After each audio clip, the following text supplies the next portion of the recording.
আসসালামু আলাইকুম আপু ভাইয়ারা, আপনারা সব কেমন আছে? আলহামদুলিল্লাহ, আমিও তো অনেক ভালো আছি। আর এই যে আজকে আমি আমার বরের কাছে আবদার করেছি তুমি আমাকে রান্না করে খাওয়াবা, তাই ওরা বাপ মেয়ে রাজি হয়ে গেছে। আমার মেয়ে বলছে ঠিক আছে, আজকে আমার আব্বু আর আমি তোমাকে রান্না করে খাওয়াবো। একটা ভর্তা থাকবে শিম দিয়ে, মাসকলাই ডালের বড়ির ভর্তা, সেটা বানাবে আমার মেয়ে। আর ওর বাবা রান্না করে খাওয়াবে বুটের ডাল দিয়ে ডিম। এটা অনেক মজার রান্না, আপনারা খুব ভালোভাবে ভিডিওটা দেখবেন। আর এই ডালটা দিয়ে পরোটা ভাতের সাথে খেতে খুব ভালো লাগে আর অন্যরকম টেস্ট। আর এই জন্য আমার মেয়ে আদা রসুন জিরা শিলপাটায় ভালোভাবে পিষে নিল। দেখেন কত মিশিন করে বেটে নিয়েছে। মেয়েটা আমার পাকনা বুড়ি হয়ে গেছে, একদম বড়দের মতো কাজ করতে শিখে গেছে। আর এইদিকে সে ডিম সিদ্ধ করে রেখেছে, আর ওই যে 2টা ডিম কাপের মধ্যে রেখেছে, ওই ডিম 2টা কাঁচা, সিদ্ধ না। আর এই যে ভালোভাবে ডিমগুলো ছিলে নিল। আর এখন যাবে সে চুলার জলে। এই যে দেখেন চুলা ধরিয়ে দিয়েছে, একদিকে প্রেশার কুকারে বসিয়ে দিয়েছে, প্রেশার কুকারে শিম সিদ্ধ দিল, শিমের মধ্যে পানি দিয়ে দিল। আর এইদিকে কড়াই গরম করতে দিয়েছে, কড়াইয়ের মধ্যে গোলমরিচ আর জিরা দিয়ে দিল। এই মশলাটা ডিম রান্না শেষে ভেজে দিতে হয়। আর এই যে দেখেন কড়াই বসিয়ে দিয়েছে, সে বড়ি ভাজছিল। আর আপনাদের ভাইয়া চলে আসলো, বড়িটা ভেজে এখন শিমের মধ্যে দিয়ে দিল সিদ্ধ করার জন্য। এইটা ভর্তা হবে, শিম দিয়ে বড়ি দিয়ে ভর্তা। আর এই যে আপনার ভাইয়া ঢাকনা লাগিয়ে দিচ্ছে। আর এই যে এদিকে তেলের মধ্যে গোটা গোটা ডিম, সিদ্ধ ডিম ভেজে নিবে সুন্দর করে।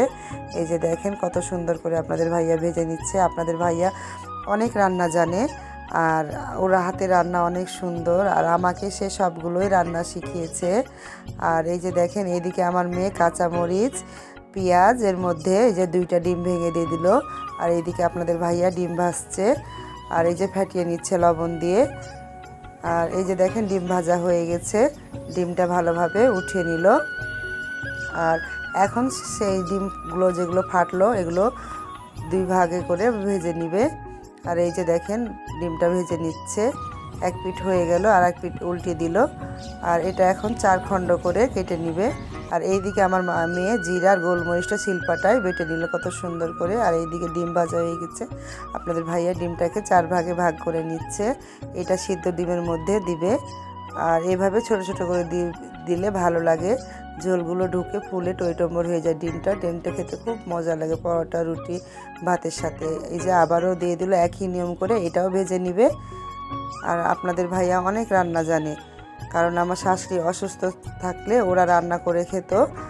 আর এইদিকে আমার মেয়ে এলাচ কাঠ আর লংটা সুন্দর করে শিলপাটায় বেটে নিচ্ছে। আর এই যে পেঁয়াজ, কাটা পেঁয়াজ তেলের মধ্যে দিয়ে আপনাদের ভাইয়া ভেজে নিচ্ছে, এতে বাটা পেঁয়াজ দিবে না। আর এই যে আমার মেয়ের মশলা বাটা হয়ে গেল, গরম মশলাটা উঠিয়ে নিচ্ছে। আর এই তো পানি দিয়ে একটু গুলিয়ে নিচ্ছে। আর এইদিকে আপনাদের ভাইয়া হালকা বাদামি করে পেঁয়াজ ভেজে নিচ্ছে, আর ওইদিকে সিটি পড়ছে। আর এই যে দেখেন ভাজা হয়ে গেছে, এখন পানি দিয়ে দিল।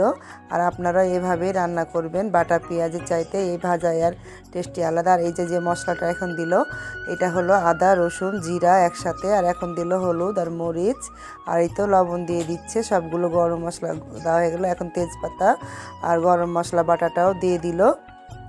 সবগুলো মশলা দিয়ে দেওয়া হয়ে গেছে, এখন ভালোভাবে কষিয়ে নিচ্ছে। আর মশলা যত ভালোভাবে কষাবে তত সেন্ট হবে এবং অন্যরকম টেস্ট হবে। আর এই যে মশলা কষা হয়ে গেছে, বুটের ডালটা দিয়ে দিল। এটা হলো সিদ্ধ বুটের ডাল, আগে থেকে সিদ্ধ করে রাখা ছিল। আর মশলাটা কষিয়ে বুটের ডাল কষিয়ে পানি দিয়ে দিল। আর এই দিকে প্রেসার কুকারে সিটি পড়ছে, আর 2টা হয়ে গেছে, নামিয়ে নিল। আর ওই দিকে ডাল কষিয়ে পানি দিয়ে দিল। আর এখন ডিমগুলো সুন্দর করে দিয়ে দিবে, সিদ্ধ ডিম ভাজা, এমনি ভাজা ডিম, এভাবে দিয়ে আপনার বাসায় রান্না করেন, খুব টেস্ট এই রান্নাটা আর অন্যরকম মজা। আর এই তো এখন দিয়ে দিল, কাঁচামরিচ দিল, কাঁচামরিচ নামাবার আগে আগে দিয়ে ফুটিয়ে নেবেন খুব ভালোই। তো তারপর এখন ভালোভাবে ফুটে গেছে। আর একটু লবণ কম হয়েছে বলে আর একটু লবণ দিয়ে দিল আপনাদের ভাইয়া। আর এখন দিচ্ছে আপনাদের ভাইয়া, এই যে আমার মেয়ে ভর্তা বানাবে ওই জন্য কাঁচামরিচ পেঁয়াজ লবণ আর সরষের তেল দিয়ে ভালোভাবে কষিয়ে নিচ্ছে। আর এইদিকে জিরা আর গোলমরিচের ফাঁকিটা যেটা ভেজে আমার মেয়ে শিল্পটায় গুঁড়া করে রেখেছে, ওটা নামাবার আগে দিয়ে দিল, আপনারাও এভাবে দিয়ে দেবেন। আর এইদিকে সিম আর বড়িটা সিদ্ধ হয়ে গেছে, গরম বলে আমার মেয়ে চামচ দিয়ে ভর্তা করে নিচ্ছে। আর এই ভর্তাটা আপনারা খেয়ে এভাবে, এই যে গোটা গোটা বড়ি আর এই যে সিম, কি সুন্দর একটা ভর্তা। আর এই যে হয়ে গেছে আমাদের রান্না দুটো, একটা ভর্তা আর একটা হলো ডাল। তো ভিডিওটা ভালো লাগলে অবশ্যই লাইক কমেন্ট শেয়ার সাবস্ক্রাইব করে দেন। আল্লাহ হাফেজ।